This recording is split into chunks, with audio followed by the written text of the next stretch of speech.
Assalamualaikum warahmatullahi wabarakatuh. Perkenalkan, nama saya Dewi Indah Lestari. Di sini saya sebagai moderator akan membuka presentasi dari kelompok kami.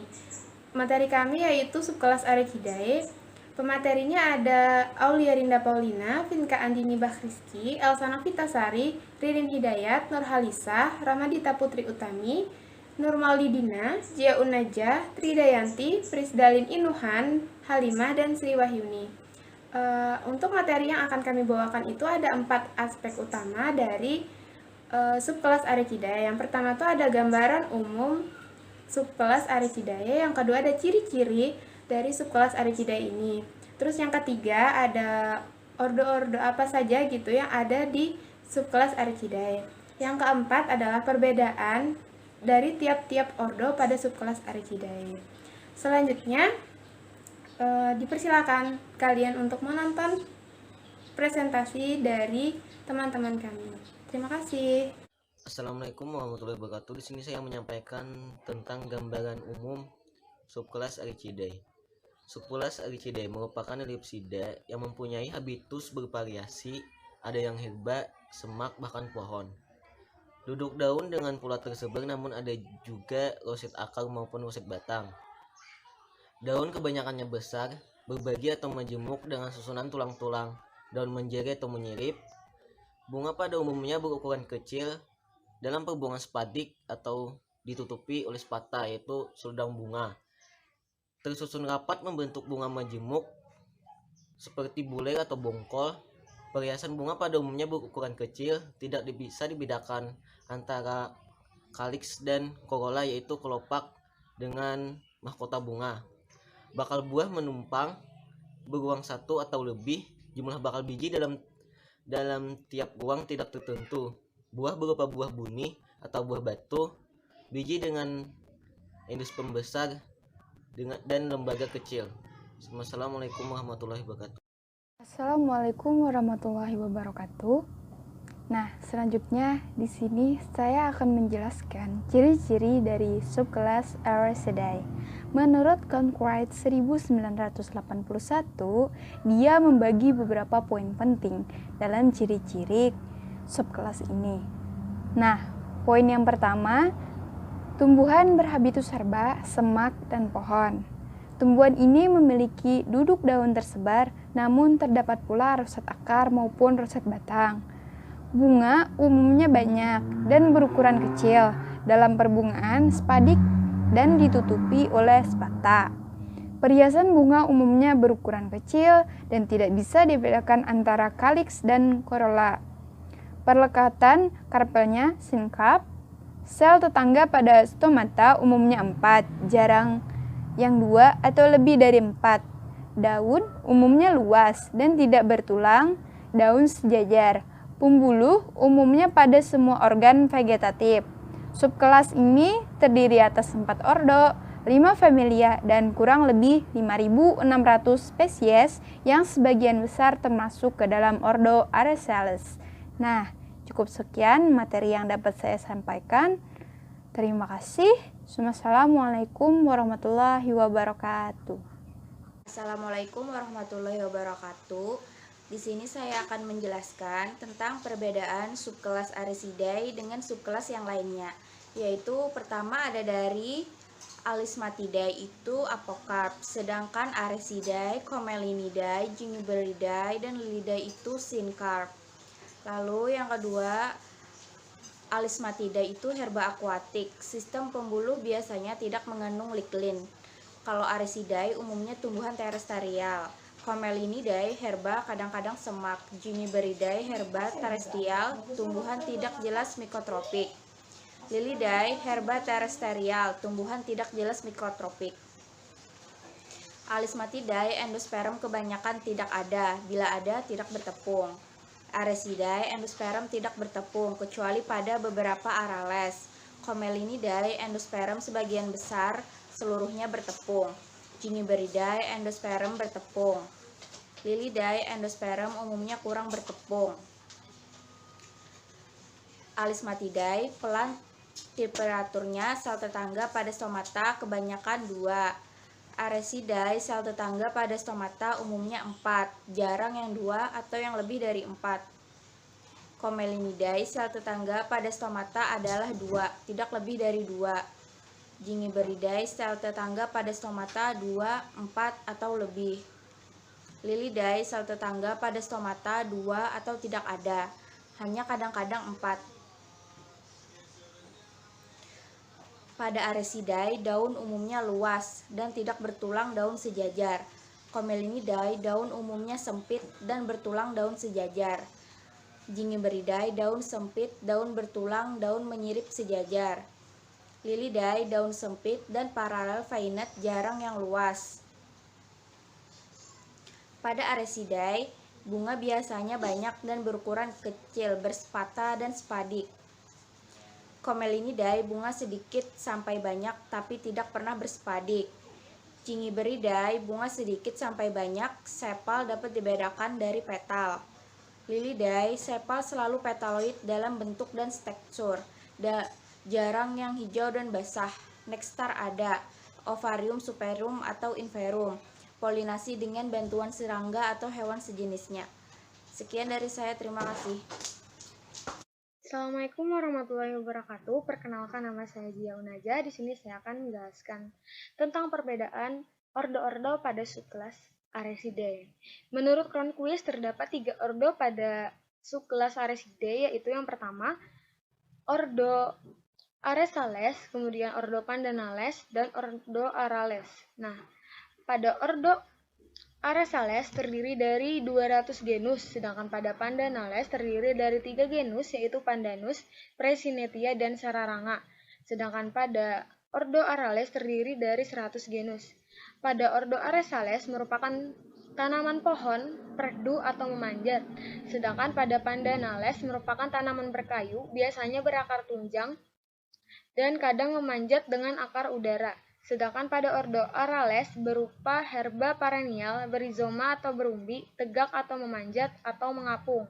Perbedaan ketiga pada Aresales yaitu daunnya kebanyakan besar, tipe daun tunggal, terbagi atau majemuk pinnatus atau palmatus, dengan duduk daun tersebar atau roset batang, memiliki pelepah, dan kadang berduri. Pada ordo Pandanales, daunnya kaku, berbentuk garis, berduri, dan tersusun triskoristik. Sedangkan pada ordo Arales, daunnya berseling.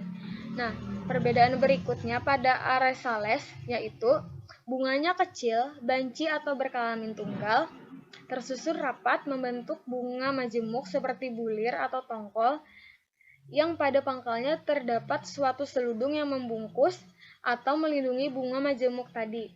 Nah, sedangkan pada ordo Pandanales, bunganya kecil, uniseksual, dioecious, tersusun sebagai spika memanjang atau padat dan disokong oleh spata. Sedangkan pada ordo Arales, bunganya biseksual atau uniseksual, sesilis, padix, memiliki spata yang berwarna hijau atau berwarna lain. Bila biseksual, bunga jantan selalu di atas bunga betina, dengan bunga netral di antaranya. Kemudian, perbedaan selanjutnya pada ordo Aresales, pada bunganya tidak terdapat hiasan bunga, berbilangan 3, benang sari jumlahnya dapat berbeda-beda. Sedangkan pada ordo Pandanales, pada bunganya tidak ada periantium, benang sari banyak, tangkai sari bebas atau berlekatan. Karpel biasanya banyak, sinkap dengan stigma yang sesilis, bebas atau berlekatan dengan kepala putik yang banyak. Sedangkan pada ordo Arales, periantium tidak ada, namun diganti oleh struktur seperti sisik yang berjumlah 4 atau 5. Benang sari biasanya sejumlah atau kurang dari segmen periantium. Oparium berjumlah 1 sampai beberapa lokuli, bakal biji 1 atau lebih. Plasentanya bervariasi. Nah, selanjutnya pada ordo Aresales, buahnya berupa buah baka atau buah drupa, biji dengan endosperm yang besar sedangkan lembaganya kecil. Sedangkan pada Pandanales, buahnya majemuk yang terdiri dari buah drupa atau beri. Nah, pada ordo Arales, buah biasanya baka atau baka dengan 1 atau beberapa biji. Contoh pada ordo Aresales yaitu pinang, Aresa satesu, kelapa, Cocos nocifera, aren, Arenga pinnata, dan jenis palem-palem lainnya. Kemudian pada ordo Pandanales contohnya Jaksi, Presinetia insignis, pandan laut, Pandanus tectorius, dan pandan wangi atau Pandanus amarilipolius. Sedangkan pada ordo Arales contohnya yaitu kuping gajah, Anthurium crystallium, atau pada talas Colocasia esculenta, dan suwek atau Amorphopalus. Sekian penjelasan dari saya, terima kasih. Assalamualaikum warahmatullahi wabarakatuh. Di sini saya ingin menyampaikan famili Arisaceae atau Palmae dengan ciri-cirinya menurut Van Stennis 1978 sebagai berikut, yaitu pohon biasanya tidak bercabang, berdu atau memanjat dengan daun-daun di ujung batang seperti mahkota. Batangnya bisa tinggi lebih dari 30 meter atau bisa pendek. Daunnya tersebar atau sering terkumpul padat di ujung batang. Tunggal terbagi petiolus dengan pelepah di bawah. Pelepah, petiolus atau lamina kadang-kadang berduri. Pembungaan panicula atau spadik yang diliputi oleh spata yang bisa mengkayu. Setiap bunga uniseksual atau biseksual. Setiap bunganya bisa uniseksual atau biseksual. Actinomorf atau sedikit zygomorf, primer. Sepalnya 3 lepas atau bersatu, umumnya imbricatus. Terdapat kandungan dalam tumbuhan. Mengandung kristal rafida, mempunyai sel-sel atau saluran-saluran bertanin, menghasilkan proantosianin. Kadang-kadang menghasilkan alkaloid, piridin, dan bersaponin, tetapi jarang cyanogenik. Dalam senyawa flavonoid dan C-glikosil flavon. Buahnya baka atau drupa dengan endokarp melekat atau terpisah dari testa. Bijinya endosperm, umumnya mengandung minyak atau banyak asam laurat. Hemiselulosa di dalam dinding sel yang menebal, dan beberapa protein tidak berpati, kadang-kadang ruminat. Assalamualaikum warahmatullahi wabarakatuh. Assalamualaikum warahmatullahi wabarakatuh. Perkenalkan, nama saya Nur Maulidina dari kelas A. Di sini saya akan menjelaskan beberapa contoh tumbuhan dari famili Arecaceae. Yang pertama ada salak, yaitu Zalaca edulis. Klasifikasinya yaitu regnumnya Plante, divisionya Magnoliophyta, kelasnya Liliopsida, kemudian ordo Arecales, famili Arecaceae, genus Zalaca, dan spesiesnya Zalaca edulis. Kemudian salak ini termasuk palma yang berbentuk perdu atau hampir tidak berbatang, berduri banyak, serta beranak banyak. Kemudian salak ini tumbuh menjadi rumpun yang rapat dan kuat. Batangnya menjalar di bawah atau di atas tanah. Daunnya majemuk menyirip, panjangnya sekitar 3 hingga 7 meter. Kemudian memiliki tangkai daun, pelepah, dan anak daun berduri panjang. Warna duri kelabu sampai kehitaman. Anak daunnya berbentuk lancet dengan ujung meruncing yang berukuran sampai 8 x 85 cm. Sisi bawah keputihan oleh lapisan lilin. Kebanyakan berumah 2. Kemudian karangan bunga terletak dalam tongkol majemuk yang muncul di ketiak daun, kemudian bertangkai.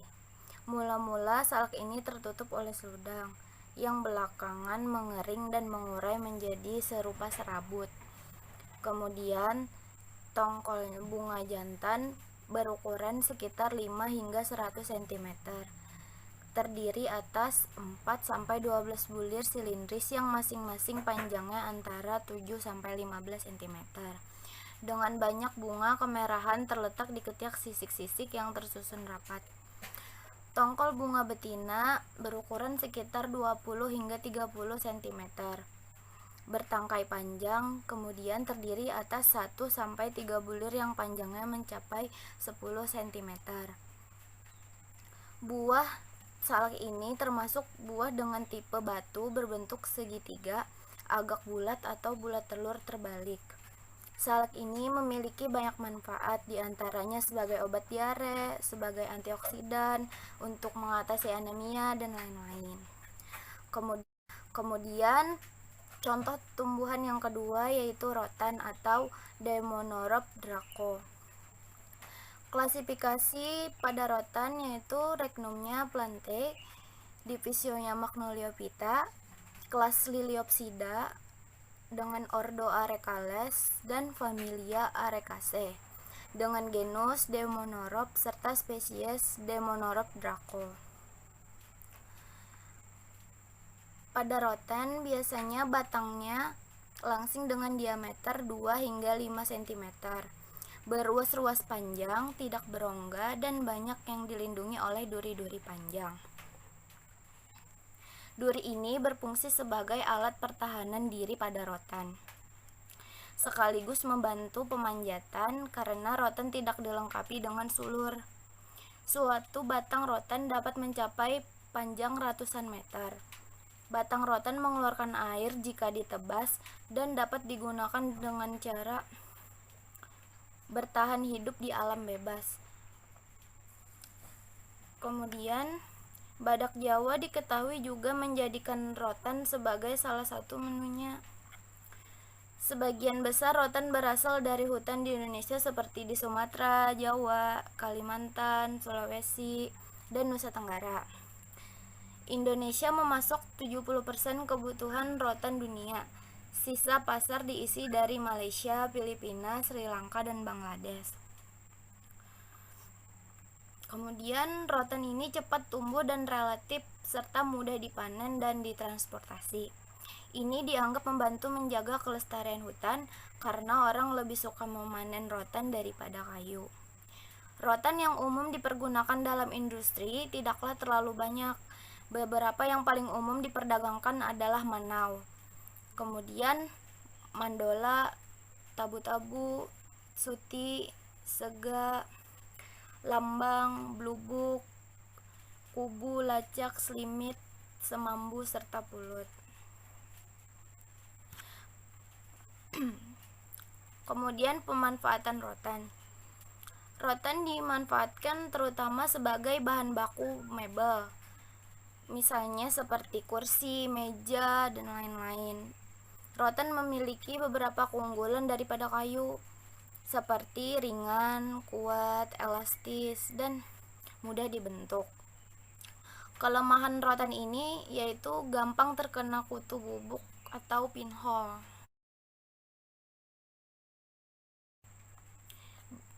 Batang rotan juga dapat dibuat sebagai tongkat penyangga berjalan dan senjata.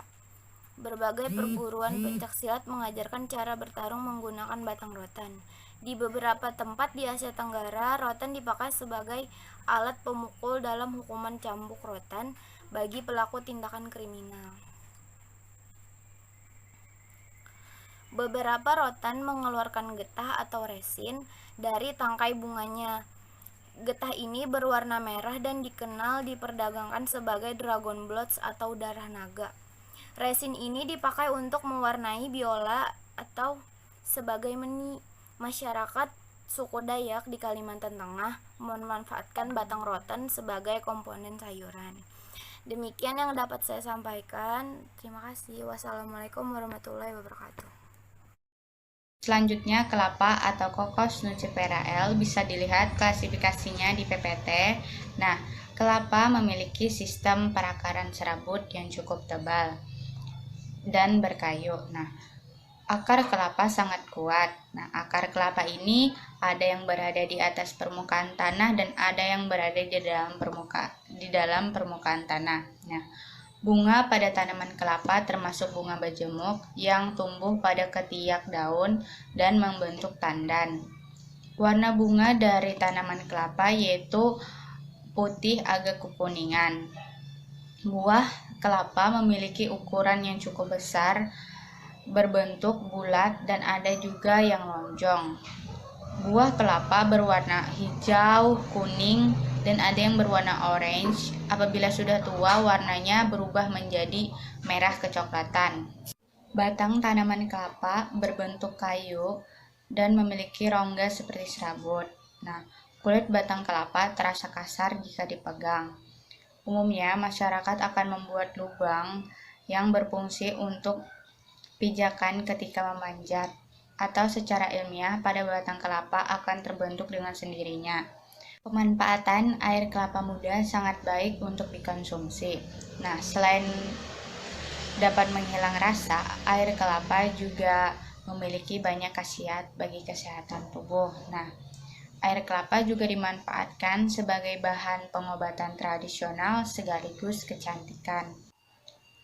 Sedangkan pada bagian daun kelapa dapat digunakan sebagai bahan pembungkus atau dianyam untuk dijadikan atap rumah. Nah, bisa juga untuk sebagai pembuatan ketupat. Nah, lidinya biasa digunakan untuk pembuatan saku lidi. Nah, bagian bunga tanaman kelapa menghasilkan cairan yang dikenal dengan nama nira yang memiliki rasa yang manis. Nah, dan biasanya dijadikan bahan baku pembuatan gula nira ataupun sebagai minuman. Nira ini juga dapat digunakan sebagai bahan baku pembuatan gula aren atau yang biasa dikenal dengan gula merah. Onyx dactylifera atau kurma. Bisa dilihat klasifikasinya di PPT. Kurma adalah tumbuhan berumah dua. Nah, tidak memiliki cabang pada batangnya. Pohonnya memiliki mahkota terminal. Daunnya menyirip.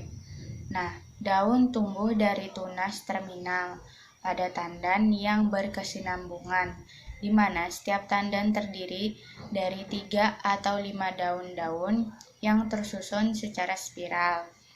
Dalam perkembangannya secara morfologis, bunga jantan dan betina sulit untuk dibedakan.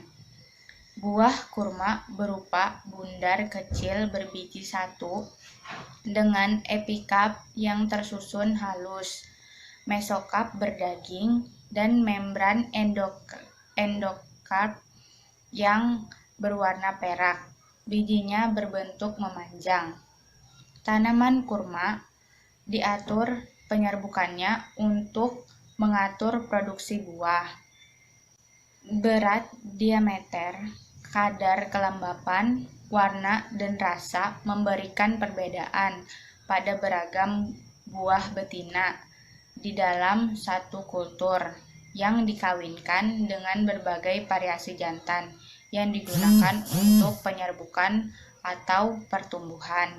Kurma biasanya dimanfaatkan untuk menjaga kesehatan pencernaan, memenuhi cairan tubuh, menangkal radikal bebas, dan lain-lain. Assalamualaikum warahmatullahi wabarakatuh. Saya akan menjelaskan ordo yang kedua, yaitu ordo Pandanales. Pada ordo Pandanales ini hanya memiliki satu famili, yaitu famili Pandanaceae. Tumbuhan pada famili Pandanaceae ini merupakan tumbuhan berkayu atau silomorfik, atau berupa pohon atau perdu dengan batang yang besar dan tumbuh tegak, ataupun berupa liana dengan batang-batang yang memanjat. Akar yang dimilikinya yaitu akar tunjang ataupun akar udara. Kemudian dalam segi daunnya itu tunggal tersusun secara spiral. Helaian daunnya berupa pita panjang dengan tepi berduri kecil-kecil tajam dan mempunyai pelepah yang jelas. Dan urat daunnya itu di tengah sejajar. Kemudian tumbuhan pada famili Pandanaceae itu merupakan tumbuhan berumah dua atau dioecious berkelamin tunggal dan perbungaannya dalam spadix. Sedangkan buahnya majemuk yang terdiri dari buah drupa ataupun beri. Contoh tumbuhan pada famili Pandanaceae yang pertama ada Pandanus amaryllifolius atau pandan wangi yang biasanya digunakan kebanyakan orang untuk memberikan aroma pada pengolahan makanan maupun minuman, ataupun bisa digunakan sebagai pewarnaan. Yang kedua ada Pandanus bidur sebagai obat sakit gigi, dan kemudian ada Pandanus odorifer. Ekstrak buahnya itu digunakan untuk produk kecantikan pada wajah dan rambut. Demikian, terima kasih. Assalamualaikum warahmatullahi wabarakatuh. Selanjutnya saya akan menjelaskan contoh dari famili Pandanaceae. Yang pertama ada Pandanus amarylifolius atau disebut juga sebagai pandan wangi. Biasanya pandan ini banyak dibudidayakan di pekarangan rumah. Pandan ini memiliki manfaat. Yang pertama sebagai aroma pada pengolahan makanan, yang kedua sebagai pewarna alami, dan yang ketiga sebagai pengobatan tradisional. Contohnya pengobatan diabetes mellitus, bahan sauna tradisional, dan bahan loloh. Loloh ini merupakan minuman kesehatan yang berasal dari Bali. Biasanya dibuat dengan berbagai jenis tumbuhan lainnya. Yang kedua ada Pandanus bidur. Pandanus bidur memiliki manfaat sebagai obat sakit gigi, yang biasanya dibuat daun segarnya, kemudian dicuci lalu direbus dengan 2 gelas air sampai mendidih, lalu disaring kemudian dikumurkan. Pada Pandanus bidur, daun dan akarnya mengandung saponin dan polifenol. Yang ketiga ada Pandanus odorifer. Pada ekstrak buah Pandanus odorifer memiliki manfaat untuk produk kecantikan pada wajah dan rambut. Yang keempat ada Pandanus tectorius. Pandanus tectorius memiliki manfaat biasanya untuk anyaman. Lalu perbungaan jantannya biasanya digunakan untuk pewangi rambut. Bisa juga tanamannya sebagai tanaman pagar atau wangi-wangian. Sekian dari saya. Terima kasih. Selanjutnya saya akan menjelaskan tentang famili Araceae, di mana menurut Silalahi 2013, Araceae memiliki ciri sebagai berikut yang terdiri dari 6 ciri, yaitu yang pertama, herba dengan rizoma, tuber atau kormus, kadang-kadang perdu memanjat dengan akar udara atau epifit, jarang ekuatik terapung, umumnya dengan ikatan rafida atau idioblast yang tersebar kecuali pada akorus yang memiliki sel-sel minyak atsiri. Yang kedua, sering cyanogenik, kadang-kadang bersapoin, sering dengan proantosianin, dan kadang-kadang dengan alkaloid, terutama kelompok indol atau semacam-macam racun lainnya terdapat pada laticifer dan saluran-saluran lendir yang kadang-kadang mengandung tanin. Yang ketiga, perbungaan spadik, sering berbau tidak enak dan umumnya dilindungi dengan spata yang besar dan sering berwarna.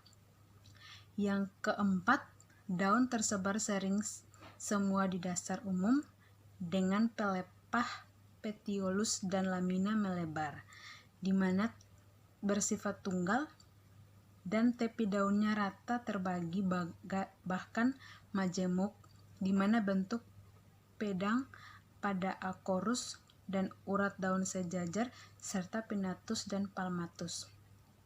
Yang kelima, bunganya biseksual, telanjang dengan 4 atau 6-8 tepal lepas atau sangat tereduksi atau bersatu dalam 2 lingkaran.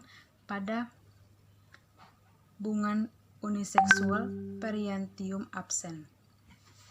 Yang terakhir, yang keenam, buah umumnya baka atau seluruh spadik menjadi buah berganda, dan biji dengan endosperm yang berminyak atau pati yang kadang-kadang tanpa endosperm. Demikian yang dapat saya sampaikan. Selanjutnya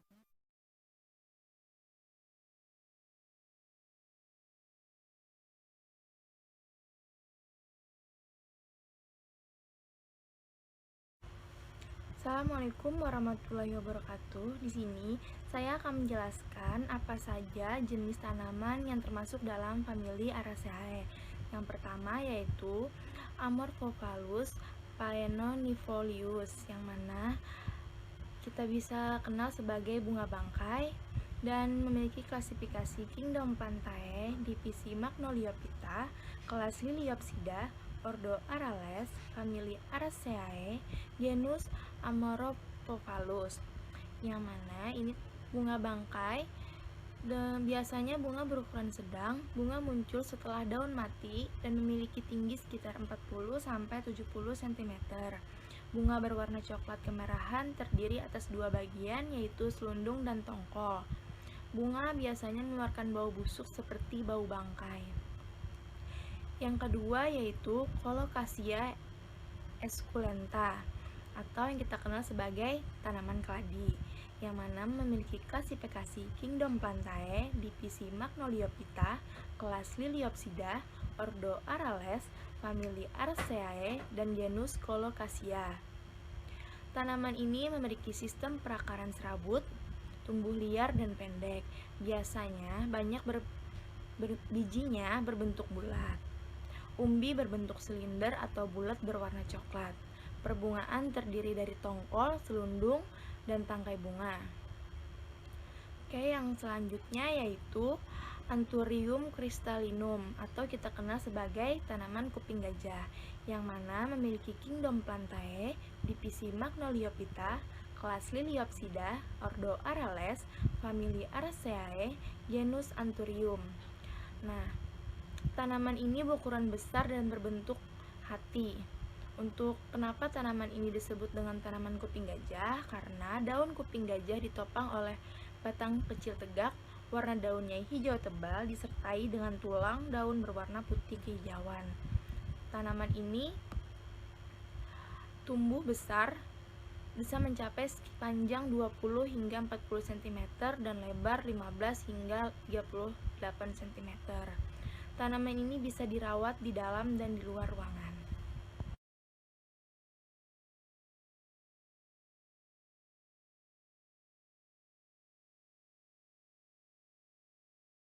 Assalamualaikum warahmatullahi wabarakatuh. Di sini saya akan menjelaskan tentang famili Araceae. Yang pertama yaitu keladi air. Klasifikasi keladi air dapat dilihat di PPT. Bunga pada famili ini bertongkol. Tumbuhan ini berbiji dan berakar rimpang. Keladi air banyak ditemukan di tempat perairan seperti sawah, tepi sungai, tepi danau, dan dekat pinggiran pantai. Dan yang terakhir jeriangau. Klasifikasi jeriangau juga dapat dilihat di PPT. Jeriangau tergolong jenis herba manahun. Bentuknya mirip seperti rumput tetapi tinggi sekitar 75 cm dengan daun yang rimpang dan beraroma kuat. Tumbuhan ini biasa hidup di tempat lembab seperti rawa dan air pada semua ketinggian tempat. Batangnya basah, pendek, membentuk rimpang dan berwarna putih kotor. Daunnya tunggal berbentuk lanset, juga ujungnya runcing. Tepi rata, panjang 60 cm, lebar sekitar 5 cm dan warnanya hijau.